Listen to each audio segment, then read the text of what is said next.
Баршаңызға қайырлы күн достар. Бүгін біз дастарханның сәнін келтіретін ерекше мандарин салатын жасаймыз. Құрамы қарапайым әрі өте тойымды салат. Ол үшін бізге піскен тауық еті, сәбіз, жұмыртқа, сыр, майонез және тұз қажет. Алдымен ыдысқа тауық етін майдалап турап саламыз. Үстіне жұмыртқа мен сырды үккіштен өткізіп қосамыз.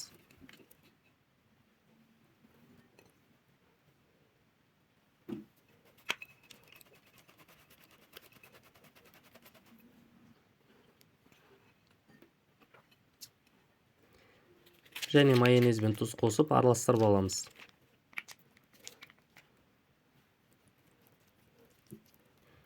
Осындай шариктер жасаймыз.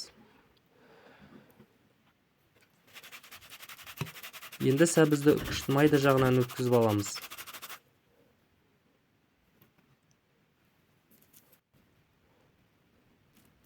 Пищевой пленканы төсеп, сәбізді видеода көрсетілгендей жағамыз.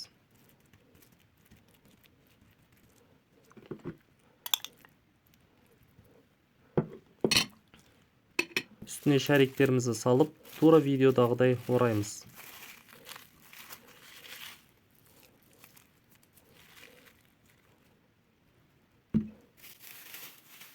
Әдемі ыдысқа астына салат жапырағын төсеп қоюға да болады.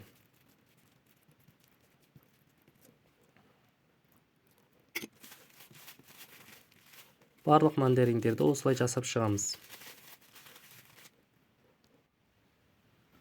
Міне достар, ерекше мандарин салатымыз дайын. Өте дәмді. Әрі қонақтарды таңғалдыратыны анық.